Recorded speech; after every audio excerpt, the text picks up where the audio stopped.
Hello and welcome to Clergy and Collars Getting Coffee. Today I am joined by my special guest, the Rev Colin Pritchard. Colin is the pastor of the Presbyterian Church in Geneva, New York. We are part of the same presbytery out of the Presbytery of Geneva. Colin went and got his undergrad at Bates, his MDiv at Colgate. Is that right? Yep, in Rochester. And then did church development at Pittsburgh Theological. Correct. And I'm delighted to have him on as a guest, so welcome. Oh, thank you. So one of the things that, well, there are lots of things that I like about you, Colin, but one of the things that I really appreciate is the way that you integrate music as a spiritual practice, as soul work, as whatever you want to call it, into every fabric of what you do as a pastor. And recently, you just got like some sweet gig, right? Well, Will you talk about that? Yeah, so I have done some songwriting camps and pieces as a student before, and they were incredibly meaningful to me. There's one group called Summer Songs, and it's all a whole bunch of people who kind of love 60s music, and some of them still remember it and were playing in coffee houses at that time. And so in that group of people, I was the youngster, and there were not a lot of affirmation for formal church ministry stuff. So it was really funny to go to music camps and have people kind of flinch when you say you're a minister. Yeah. But once we get into the conversation around what are the essentials that we're all trying to sing about, right? And you get into the love and the justice and the humor and the sorrow and the hope and all of those kinds of pieces. Oh, we're all singing the same song. Yeah. So it usually takes about 36 hours before folks are like, well, I hate ministers, but you're okay. Because we're singing the same song. So anyways, I've done that, and it was terribly important to me as an experience, both helping me as a songwriter, but also just a community of people who were my kind of people. Right. Building on that, I had an opportunity just in the last few months to apply to be part of a songwriters intensive, which is run by Andrea Stolpe, who is faculty at Berklee School of Music. And that is write a little essay and send in some samples. It is an audition-based group. And I was accepted into that, and so I got to spend most of a week with a bunch of musicians from around the world. It was Australia and the British Isles, Canada, and the U.S., so all English speakers. Yeah. And some of them are actively trying to be pop stars, and you can go look them up on YouTube and catch those kinds of things. You're not trying to be a pop star? I'm not trying to be a pop star. I really am not, no. So I went from being the young guy with the old hippies to being the old guy with the young pop stars. Pop stars. Which is another experience. We don't call them poppies, though. No, we don't. No. And they also flinched at the notion that I was a minister. Of course, yeah.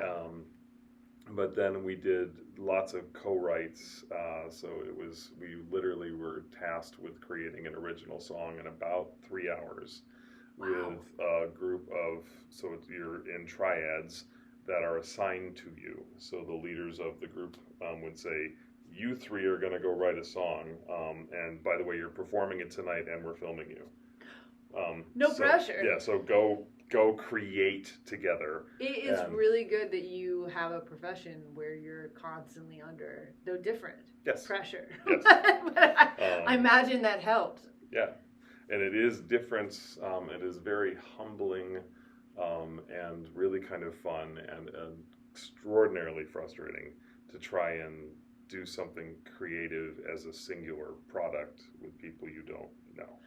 Well, yeah. Collaboration in general is tricky, right? Yep. Usually, I don't know of many people who loved the group project assignments at any level of school. Yes, my children despise them. Them, right? Because you either are one who goes, I'm not doing this, or you do everything. There are very few who seem to fall somewhere in the middle.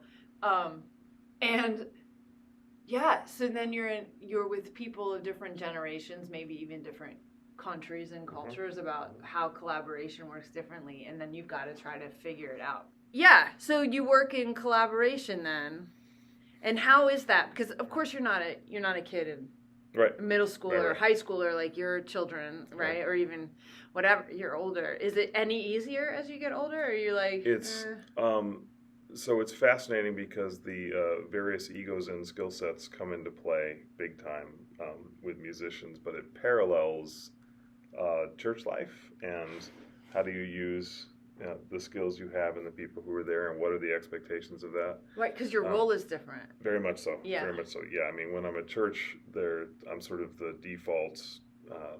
What do you think? Mm-hmm. You sort of are in a position of leadership in lots of ways and expectations.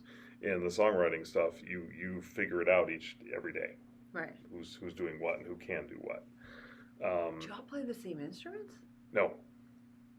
No, there were some folks who were only vocalists. There's obviously a lot of guitars. There was a bunch of keyboard folks. Some people come in with multiple drum experience, rhythm stuff, and so and you just got to figure it out.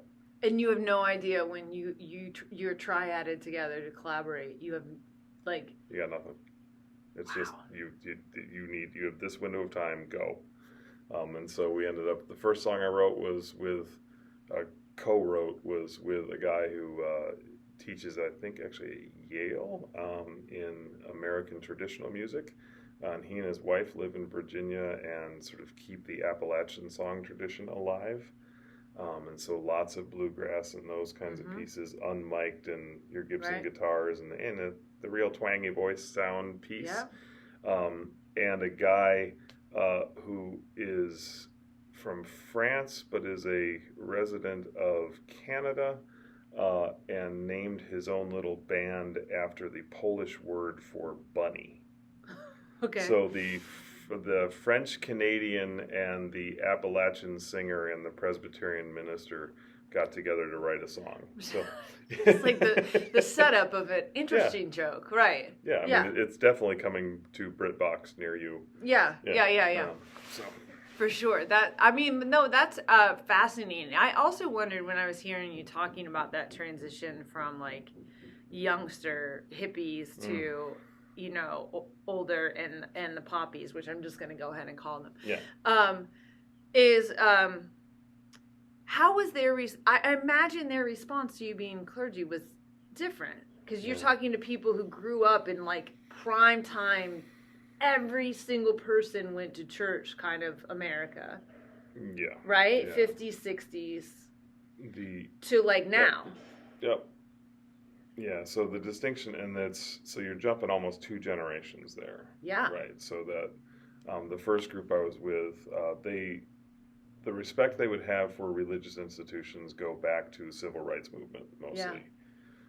And lots of those kinds of sing-alongs and marches, and that made a lot of sense to them. And as long as that was the language you were speaking, there was a space. Yep. But there clearly was a rejection and a frustration around American contemporary Christian expression, a frustration I share. You don't like the Jesus is my boyfriend? I'm not a big fan of that as a genre, but also we clearly have moved to a much more hyper-personal, salvation-based communication around what faithfulness is, and that has gotten more extreme certainly since the civil rights era, where it was more of a corporate sense of responsibility. And the folks who marched along with Martin Luther King just don't think that's the way it ought to be. And then with the younger set, the poppies, if you will. I'm calling them. You can call them whatever. There's some real disinterest. It's either you're just going to judge me because I have gay friends, which is one of the just immediate shut-offs. Yeah. Please tell me you're not here judging me or telling me that all of my artistic, wonderful friends are going to hell, or that we're all just a bunch of sinners. That's not what I want to do with my week. Right. Or I just don't care. There's no relevance to church in the world that. So the reverence part is gone. Oh, it's gone. Yeah. Gone. So yeah, that multi-generational jump is, are we doing corporate justice work, or at least just don't judge me? Right. And I'm in that generation in the middle. Mm-hmm. Yeah. Yeah. Yeah. That's really fascinating. I mean, I think that's fascinating. Also, like listening to you, you can hear some of those theological wrestlings, which you share with both. Oh, absolutely. Demographics, Yeah. right? Like that's something like your congregation here has spent a little time wrestling. Mm-hmm. And now you came out. Now you've been here. Sorry, I'm skipping all around. Like just over 2 years. Just over 2 years now. And in that time, your church has done some pretty powerful tough spiritual work and conversation. So can you share a bit about that as well? Sure. So I think what you're referencing is that we went forward fully with aligning ourselves with the Matthew 25 movement. Yes. And as a covenant network congregation. Yeah, those are both big, and right. For non-PCUSA people, those won't mean anything. Right. So the Matthew 25 movement is sort of the three core tenets of congregational vitality through the eradication of systemic poverty and recognizing issues of significant racial injustice. So working towards equality and equity in the racial issues that are present in American church and the U.S. And those become ministry priorities. Mm-hmm. So poverty, racial justice, and that congregational vitality comes through actually doing that labor. Mm-hmm. There's your Matthew 25. And Covenant Network is, they began and hold a primary identity as a community that's in full advocacy and celebration for folks who are LGBTQIA+.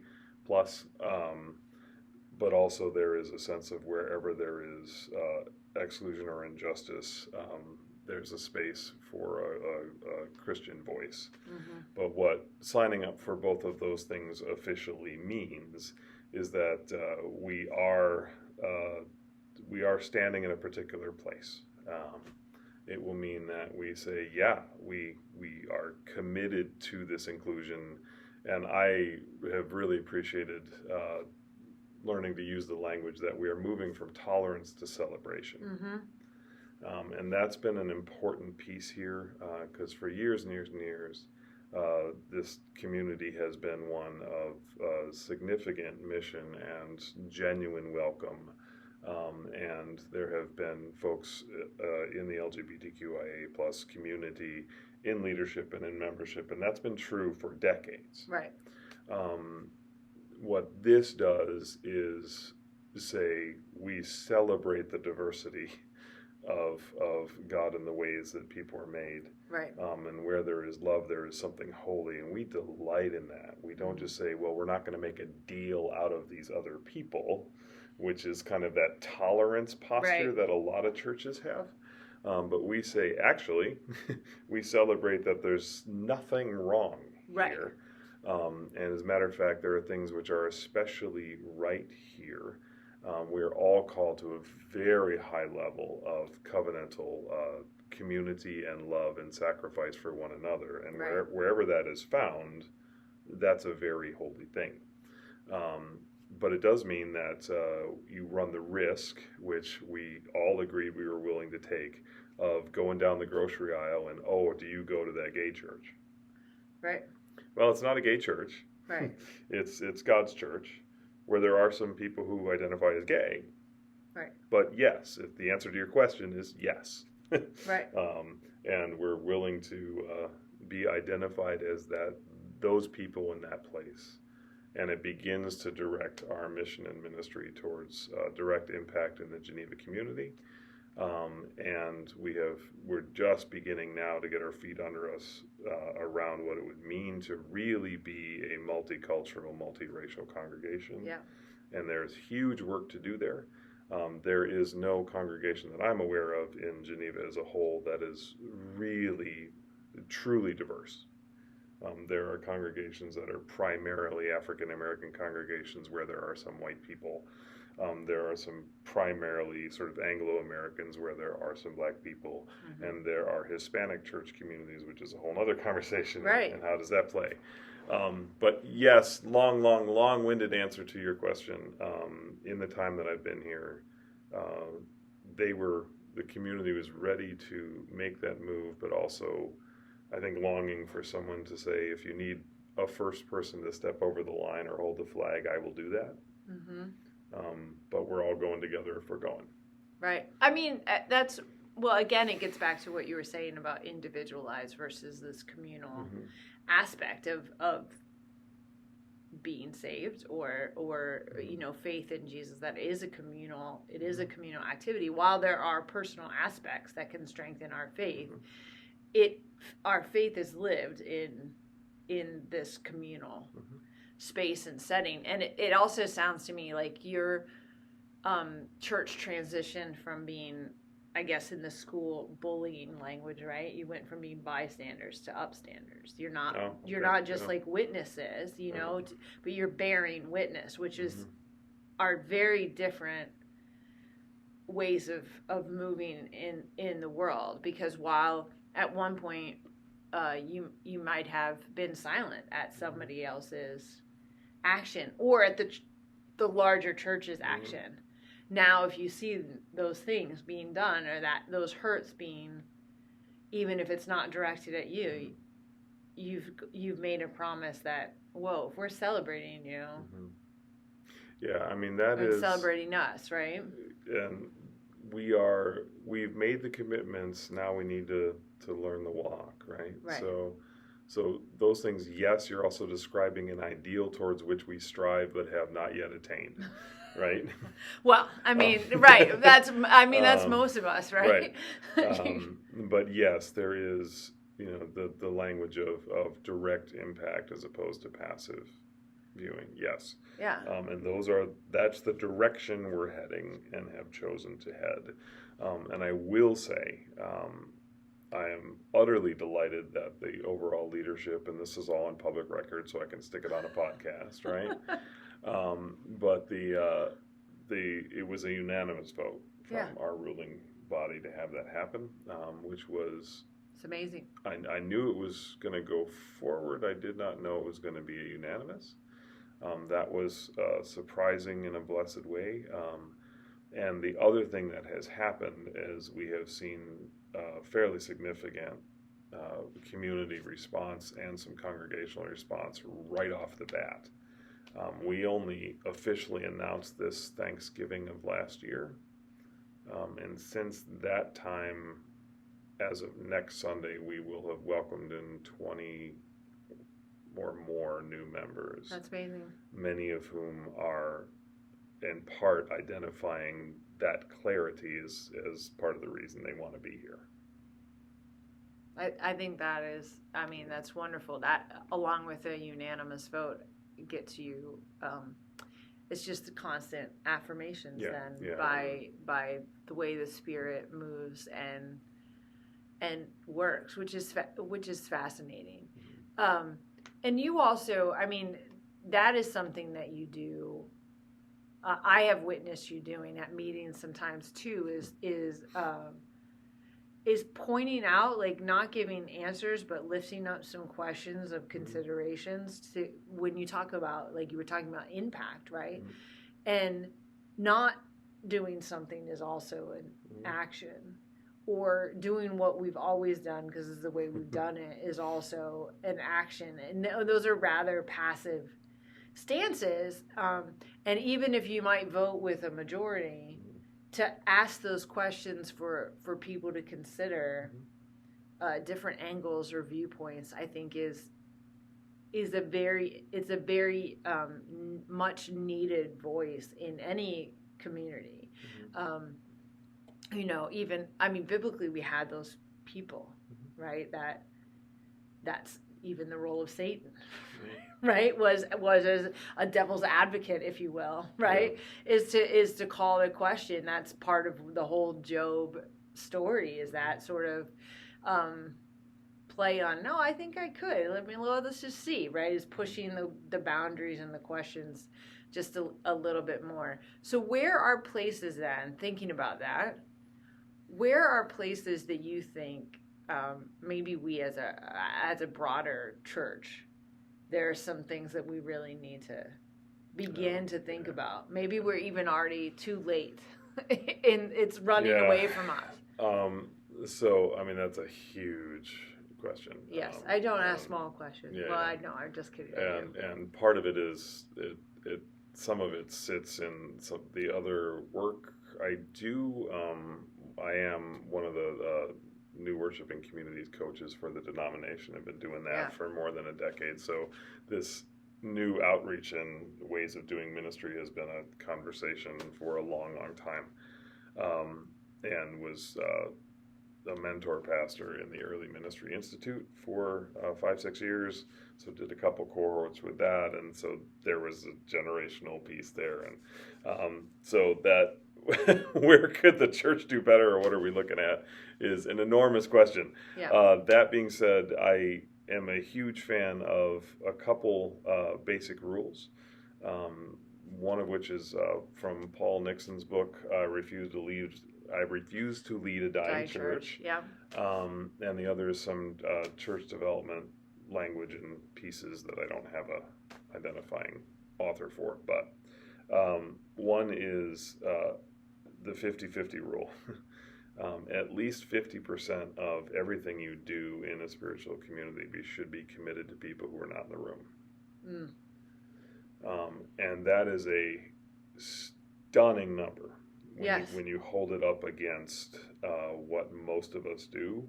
A year ago or so, I did a leadership retreat here and just went down each of our program areas and just said, just give me a number. Just give me a number. So that you could show them the other number. Right. Well, when you look at what we actually do with the time we have and in our various programs and committees, how much of that is internal, how much of that is external. Oh, see, you were having them prioritize, right? And it's the closest we got, and thanks be to God, was the mission committee. Right. It's like a priority audit, I think, is what Jay Shetty calls it. A priority audit.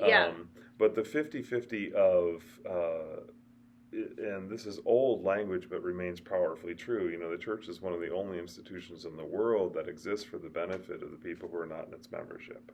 Right. That's powerful. If it is only a blessing or a social club or something that you buy a membership into, then it is functionally pointless. It is just another version of some other social group. And very clearly, Jesus did not say, come and follow me, but don't tell anybody. Or, let's hang out and I'll make sure that you're safe. Let's just make sure we got that clear, and then let's protect ourselves. If Jesus did anything really, really, really badly, it was protect himself. Right. Yes. That did not work out. That did not work out well. And if you track the disciples, it wasn't great for them either. No. So the 50-50 rule in terms of how we use the resources and impact and focus of our existing communities, I think especially in times of decline and radical change, which we are right smack in the middle of, which COVID pushed off a cliff, just put turbo on the panic of institutional loss. Yes. How do you, or I would suggest we need to, and the question is, how do we continue to hold an abiding passion for people who may not even be all that interested in our survival? Because it's not about our institutional survival. It's about witness in the world. And I think the church, the more it gets scared and the more it gets foolishly drawn into the us-them comparisons of kind of these binaries of evangelical or liberal, that so much energy gets poured into that. And before you know it, you're not doing anything for God's beloved people. You are panicking about what it costs to replace the roof, or just trying to win a social media battle on somebody who misquoted your favorite passage. We can we can do better than that. And if you do a time audit, that's just not where you want to Right. spend your time. Like Right. you don't want to spend the time. Yeah, I want to love my arguing. neighbors myself, but Right. I'm too tired now because I spent 4 hours screaming at so the and so. neighbor Yeah, to turn down the music. Right. Yeah, no, it's rather fascinating because I think sometimes you might have an overarching picture, but then you don't go, okay, so that's the vision cast, right? The vision cast is pretty wide. It's pretty big, that painting that you just painted for us. And then what are the steps and actions that we're doing in order to live into that future? So how are we engaging with and developing new worshiping communities? Or where are we really thinking about the places in our mission that give us real joy so that we can do more of that and less of the things that do not feed our souls in any capacity. And that's the other 50-50. Yeah. So one is the institutional piece. The other is the if we spend more than half our time dealing with problems, then we're wasting some of our time. Can I ask that's a side Paul before? Nixon thing. Yeah. Oh, is it? Yeah. I've read that book as well, so I should probably know that. There's for retention for you. But how was I going to word that? Do you find like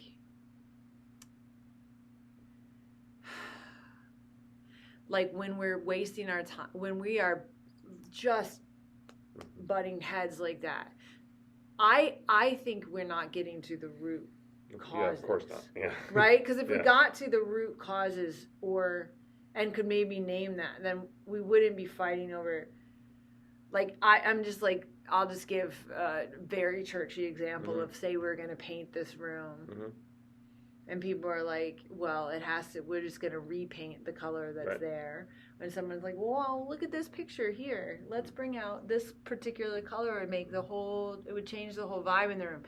And if you're fighting over the color of the paint on the wall, that's probably not what you're actually fighting over, right? You're fighting over who was it that gave those ideas and suggestions, right? Or you're fighting over, do I matter? Do I have a voice in this community? Right. Who's claiming authority? We're fighting over the fact that there is such an unbelievable avalanche of change. I can't take one more thing, even if it's the color of this room. Right. And which seems like is like not only this, it means we don't really trust each other enough, right? We don't have confidence in, my saying, I don't have any confidence in your ability to make decisions, so I will fight you on every decision that you will make. And that's a waste of time. And a lot of people who are like, I don't want to come to this church anymore because I do not want to fight, or I don't want to hear those people fighting. Like, that's zero fun. Nobody wants. They'll come at Christmas and Easter. Yeah. Well, and that is one of the things. If we do not have a compelling vision as a community, then it is a family fight. And one of the things, sorry, podcast world, and here we go, I may get in trouble. It's all right. But I think the description of the church as a family is a horrible metaphor. Huh. What would you use instead? And this fascinates me. And here's why. Yes.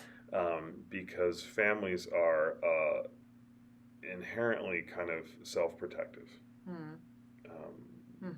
One of the defining characteristics of most families is it's family first. Well, the church is not family first. It's God's world first. So we've got that. The families often try to just reconcile whatever is in distress. Just make sure we settle down so Uncle Johnny doesn't yell at Thanksgiving. So don't talk about. Don't talk about it. Don't bring that thing up. We just have to keep family quiet, as opposed to reconcile family trauma. Right? Comfortable, not comforted. Yeah. And also, family tends to begin to imply certain generational authorities and respect. And we, had a different offline conversation around some elder culture pieces and how do those things work. And the radical nature of Jesus' inclusion into family was really into a kingdom without the G, right? And that kingdom was Jew and Gentile, male and female, slave and free. It was and that's most families don't look like that, and that family will actually act differently. Yes. And one of the things I have said often from the pulpit and in other teaching opportunities is one of the miracles in Scripture for me is that the disciples never would have chosen each other. No, right. They would not do a 23andMe to see who's in our family. They didn't get that chance. Right. Jesus chose them, and so these people who never would have been family and might not even want to say, yeah, that's my brother, could say, yes, that's another disciple. We follow this Lord. I don't like him. It's not working out. Peter and Paul, classic examples. Classics, right? Yeah. They did not get along at all. Were they brothers only in Christ, not in chosen family? They would not go to fellowship together. No. They couldn't stand each other. Could not stand each other. While they both did massively beautiful things on behalf of a God who called them both. So the family metaphor for me breaks down in that I think it actually limits us. And also, I totally see your point. I don't know that I'm ready to go there, but okay. I see it, so I'll wrestle with it some longer. And the other piece of family is there's I think some limits in size of an understanding. There's family are just the people you know absolutely best. Yeah. And I do believe in an exponential church, not just growth for growth's sake. Right. But also I would never want to present an image where we sort of reach a cap of, if I don't know everybody here, then we're just too big. I years ago did a sermon and message around kind of the dream of the perfect 10. It was Olympic season, right? And 10 is a perfect score. Correct. And I said, honestly, part of my dream for this place is that every one of you has 10 people who are also here, that you love, who know you well, that will pray with you, who you are that's my community of faith. And if everybody here has 10 people, we could be a 10,000 member church. Right. And everybody will have an intimate group and sense of belonging with folks who care for them, but it doesn't get capped as having to know everybody or everybody's name. I understand what you're saying. And actually, we don't have the capacity. Yeah. To make it like there's a cap. Yeah. I forget what the cap number is. I want to say it's like 75 or something like that. Like they're like people who've studied this. You know, that is your capacity. Once you have that many community people that you're like, that's it. Right. That's the limit on that. But I also feel like we never got for you to answer you said it was like a multi-tiered. You talked about the Paul Nixon stuff. Did you So there was the so I will pause to edit myself just enough to say there are some beautiful pieces associated with family, but I do obviously flinch and correct because of the aforementioned concerns. Yeah. So what do you use kingdom instead? I do. Yeah. Yeah. And community. Because I am happy to be in community with people I don't want in my family. And what do we do though? We could be in God's house. You're not coming to my house. Yeah, that's true. No, I understand that. But what also sometimes what I wrestle with is like my desire to like, what do you do when you know that someone's entered the community who you would deem as harmful? Harmful's a different thing. Yeah, because then it's like not even the invitation versus somebody going, I'm not going to invite you over for dinner. Right. Is very, like, that doesn't mean they're harmful. That's where the calling, compelling vision that we all agree to comes into play. If it's out of that, then we're out of community. Yeah. And that's fine. Right. There are limits to this. But the 50-50 on the just not spending our time on things that are purely institutional or complaint-based. We spend more than 50% of our time on things that are life-giving and hopeful. And that's another time inventory kind of moment, which is when you just break down, and this especially for clergy, because hey, podcast world, etc., little not well kept secret is that complaints tend to get spoken more easily than compliments. Right? I mean, in general, yeah. And also, people's energy is fascinating in how it is shared. There can be an intensity to things that seem really small, but require your response in some way. And it is so easy to try and make everybody feel okay or respond to every piece where I just wanted to check in. I thought maybe I heard that you can run out of time, and then you realize you've spent your week, your month, your year doing nothing but trying to tamp down things that might have maybe been a problem. And it is soul-sucking for the caretaker. It is also not enlivening for the community. What's the next good, new, cool thing we're going to do? One of the pieces we did here just a couple weeks ago was we invited our neighbors to an ice cream social. And by our neighbors, I mean draw a 1-block circle around our church and go door to door. And invite them. And we did that, right? And it was just wonderfully ridiculous. Yeah. We're like putting little flyers for ice cream on our neighbors' doors. And the grand total we got, it was terrible weather, etc., but we got 5 people who were from our neighborhood. That was thrilling. We got 5. Well, because there are 5 that would not have been there had you not canvassed we put out the like 200 flyers. Right.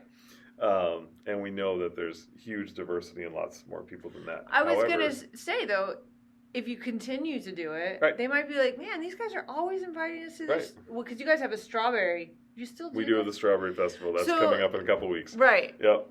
Yeah. Although I don't know if the strawberry plants are going to... It's June 21st, I think? You think they'll coordinate with you? The weather has been so wonky in terms of berries hot, have cold, not hot, cold, hot, cold. Asked my opinion. But, they didn't. But the point of this whole ice cream thing was just going out in our little groups and actually seeing the neighborhood, and they met some people and they stopped at stoplights and they petted some dogs and they just we explained ourselves. That was life-giving. Yes. The total success of the program, low, if anything at all, but that wasn't the point. We spent our energy on a thing that was life-giving, and for the first time for some of them, they walked outside of our parking lot and didn't get in their car. Right? Right. So if only for that, they looked at their neighbors' houses and they talked to a couple people. It's a total win. It cost us some ice cream and some time. Right. But that time could have been spent trying to perfect the bulletin. Yes. Or answer every email, or just double check because somebody made kind of a funny face during the passing of peace 3 weeks ago. Right? And if you've got to take it, if you've got to default to life, creativity, and connection.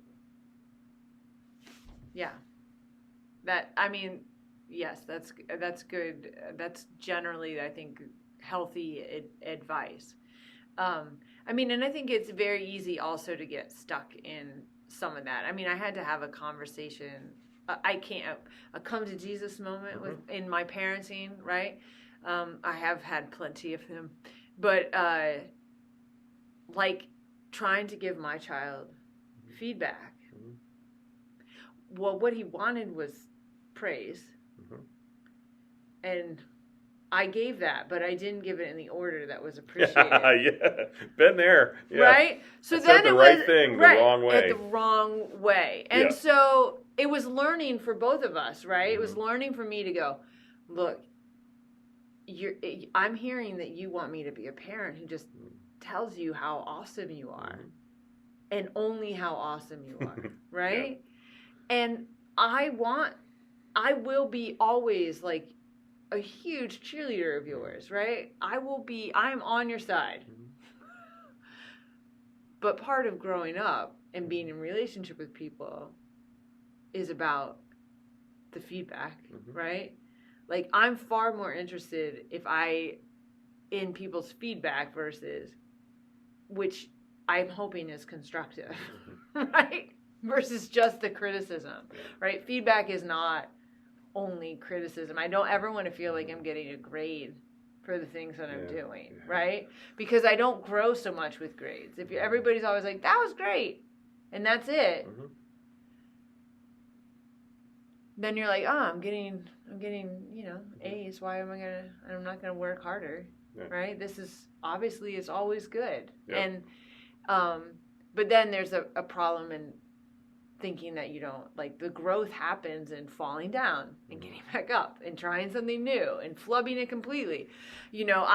I try new hymns in my church all the time, as much for my congregation as it is for me. Or maybe that's the opposite way. As much for me as it is for my congregation to go, there were you also learned Amazing Grace once upon a time. You just have known it for so long you forgot.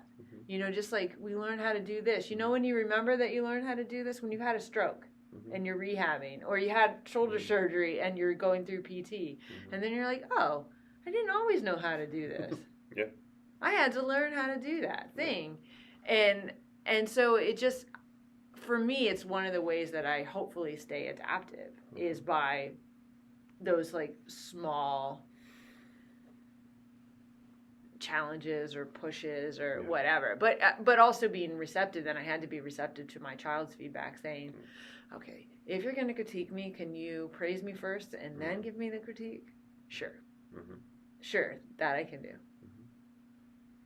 I can give it to you in a way you'll hear it. Well, and that is, that's not just parenting. That's right.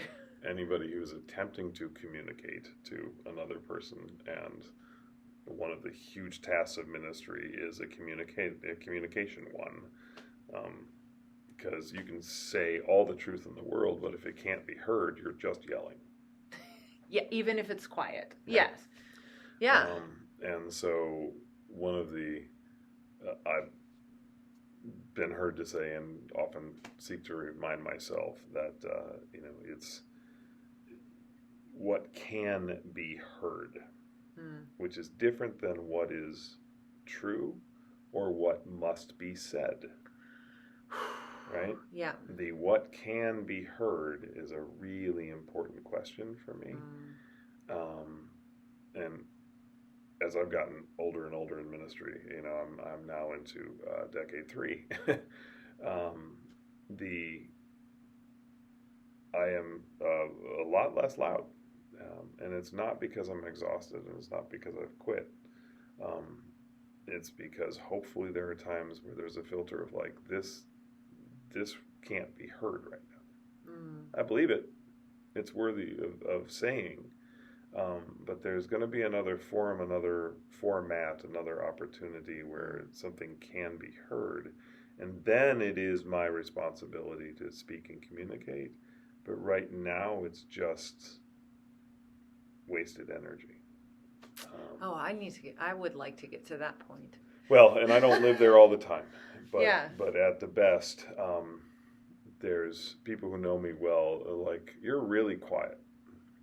And that's hilarious, because I'm never really quiet. So when I am really quiet, there's a very clear, discerning filter, what is worthy and possible happening. And so the more quiet I am, the more we're probably going to talk later. So that's what it means. That's how I knew my mom was the most upset. Yeah. When she couldn't even talk. Because my mom could talk. Yeah. So when she went silent, like, uh-oh. You're like, oh. Yeah. Oh, that, you backed out of the kitchen, right? Yeah. You walked in to be like, Mom, I wanted to, and was greeted with silence because you were going in there to apologize. And she's like, this will not be heard right now. Exactly. I will not hear that apology right now because I'm still up here with my anger and frustration towards what happened. I'm going to have to apologize for shooting you, which is what's going to happen next. So I'm just going to wash these dishes and be quiet. Yeah. Yeah, activities like that help. I always am. I sometimes in my better days prepare myself by like bringing a notebook or a coloring book or something if I know it's going to be tense. But sometimes when you're leading that tense conversation, it's harder because I can't sit there and color. Well, I can, but it's not the way it works. I recently tried to eat while I was leading a meeting, and I ended up with like food all over my face. It was bad for everyone. It was a bad scenario for everyone. But it is like, how have you found your ministry has really shifted? Like you say, as you enter your third decade, are you more inclined to only say yes to the things that are life-giving now? Oh gosh, so there's a number of things that changed, and I started right out of seminary as a new church development pastor, which is crazy, and that's a whole nother story for another time. But I was literally the guy that would get on my bike, talk to strangers, and try and start a church in a random neighborhood. I mean, that's talk about arrogance and faith and possibility and stupidity and just, here we go. I was literally that dude. And in many ways, I kind of am, only with more knowledge, a little more trimmed. So a whole bunch of things have changed, and it's funny in some ways. My faith has simplified. Because we have confirmation kids here, and it's only fair that I share my statement of faith with them as they're creating their own. And it's half of what it used to be. And the things that I'm committed to, I am wholly committed to. Right. The other piece that has happened is I have completely entrenched on things that are essential, and I'm glad to be there. It is grace before judgment. Period. Fight me. I'm done. I actually strongly feel like we don't even have that's not even a role we're supposed to at all play as followers of God. Yeah. Like I was like, where did Jesus give me the authority to judge? Well, you can do the Bible quoting of the right. Of course you can. Of course you can. We can throw out the proof text if we want, but but like I don't see it there. Yeah, and the older I've gotten, the more convinced I am. I'm like, I just don't feel like. Yeah. I just don't feel like that was the task I was given to do. I repeatedly feel like I've been told, no, you need to love people. And in that, and judgment is mine. I get it. I get to do it. Yep. So a couple of the other really big pieces that transformed is I'm not nearly as good at it as I want to be, and I will retire out of ministry not having been as good at it as I ever wanted to be. But an investment in helping build leaders. That it's not about what I can accomplish, it's about what we can, and the investment in other people who can then magnify, who can then use their particular gifts, which are definitely different than mine. So leadership development has taken a much higher priority. Which is a lot of what you do for Camp Women. Yeah. And I'm not, again, nearly as good as I want to be, but I'm much more conscious of it than I used to be.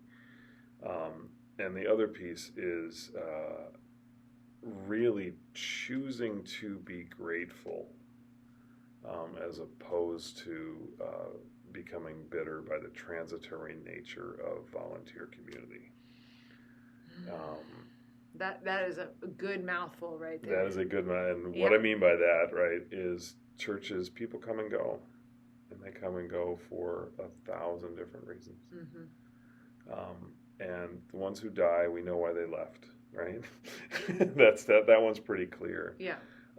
But there are people enter into Christian community in seasons, and they exit in other seasons. And sometimes maybe it was something we could have done differently. Most of the time it's not. And these blessings of beautiful people show up, and what an incredible gift. And then sometimes folks disappear, and what are you going to do about that?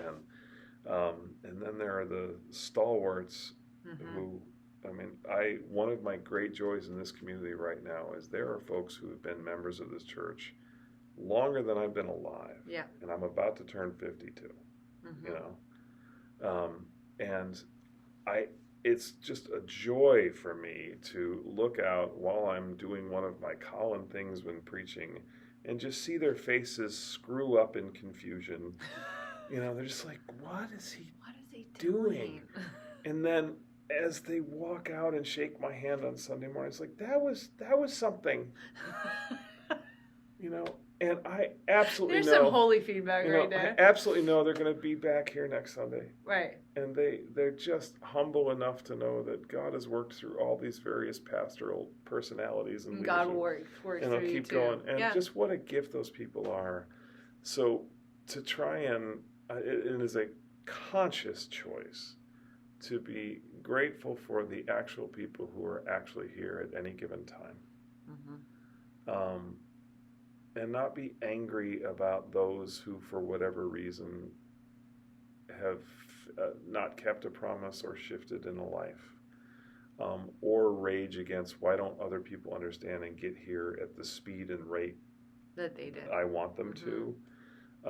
And it's a very conscious spiritual discipline to choose, thank you for the beloved community, even if it's not as I would design it.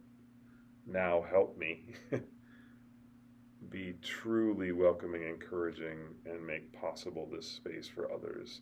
And sometimes they do come, right? Right. And what a gift that is. But the church is a stream, not a static.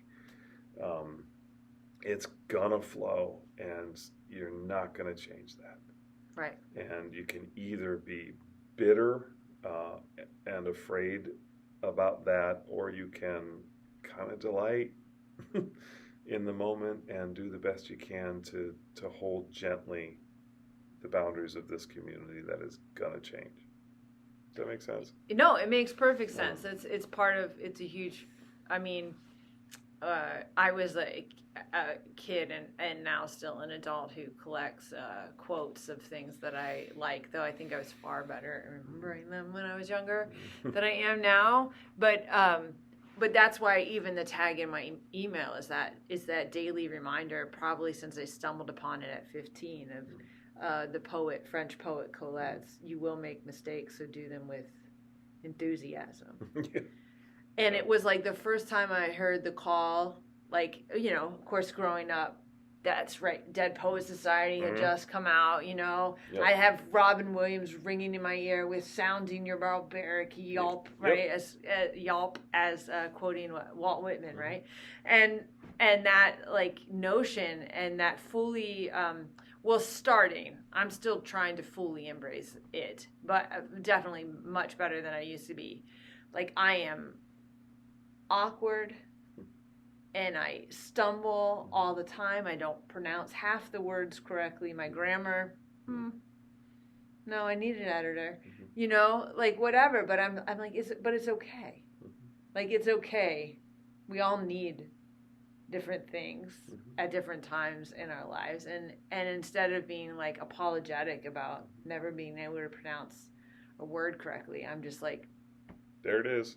What's that thing you have in your yard that's made out of wood that you sit under? Do you know what I'm talking about? In your yard, it's not a cabana, but it starts with a P. But I always say it wrong. I say pergola. It's not. What is it called? You know what I'm talking about? Somebody here knows what I'm talking about. But I always say it wrong and never say it. I'm thinking gazebo, but you're not. It's not a gazebo. Okay. It's one of it. I feel like it's the. Is gazebo also Italian? Pergola. I don't know. I never say it right. I'm sure I might have said it right there, maybe. Or I got really close. One of those. Words, but I never, obviously I don't use it all the time. I don't own one, though I would love to. But, there are just things that I'm just that's just the way it is. I'm just going to forever be someone. I'm not putting my efforts into that. It doesn't bother me anymore if people laugh at it. or think me less intelligent because I can't say something. I'm like, I don't need to. None of that is stuff I need to prove to you. You also make mistakes, and now I do mine with enthusiasm. There you go. Right? Like I will double down on mispronouncing that word every single time. But there's a beauty in that space to learn and grow. And what you've described is more of an opening up. Like in your growth, you've the way that you proceed in the world is one with eyes of gratitude and grace. Yeah, you try. And ones where you can develop your own leadership while not forcing others to lead the way you do. And I think there's real value in doing that. And this brings us like into the end of our time. And I had, I don't have to tell you what a Care Bear is, but I did give you the background about why this is an important question. One of those influential cartoons, of which there were many in the 80s. The 80s really did have some fairly awesome cartoons. She says, not really knowing what cartoons are out there now. I hear this is also another great time of cartoons. That's the theory. That's the theory that they're saying, but it's just fine. Some reboots of some classics. But, so Colin, if you were a Care Bear, if you were embodied as a Care Bear, what color Care Bear would you be, and what core love are you projecting out into the world? What's that symbol? Yeah. So the symbol's easier, which is Enneagram 7 ENFP Myers-Briggs. That has altered a whole lot over time.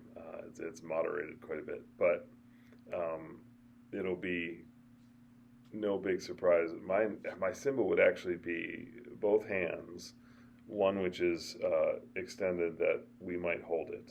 Right? I'll hold you, I got you. And the other is sort of gently pointing away. I don't want to make a gun symbol, but the other is kind of leading. Like, okay, so an invitation to go in a direction. So there is a hold accompaniment, and we are moving. We are not staying. So that something like that. I don't know if it makes a cool Care Bear sticker, but I don't know. It definitely is the I will not leave you, but we will not stay here. Right. And the color. So you were in my office, and I love that color. And it's sort of a deep burgundy. And a little piece of trivia for the internet forever. The actual color of my office is borscht. Borscht. Which is an unfortunate color name. But I don't think it would be that dark burgundy, regal, warm color. I actually think it would be more of a midline blue. Wow, that's a completely different color than what's in your office. It is a completely different color. And not the sort of baby's breath flowery super blue, but not the scary dark blue where sharks reside, but the blue enough that you can immerse, and there is depth and beauty in here, and you might even find some stars. So there you go. That's very, very nice. I like that. I have witnessed you sharing that symbol at Camp Whitman, at the Presbyterian meetings, and even in the moments I've seen you leading other programs we have done on behalf of the Presbytery. And I've witnessed you in a variety of leadership roles, and it has been an honor to be both a colleague in ministry and a student in some of those leadership jobs that you've done. So I appreciate that and the work that you continue to do.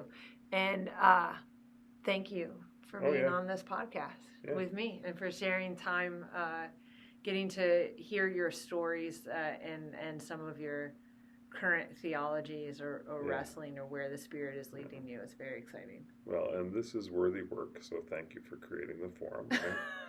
Of the many hours I will spend today talking to other people doing stuff, this is one that is more life-giving than life-taking. So you win, and we're good. Yes.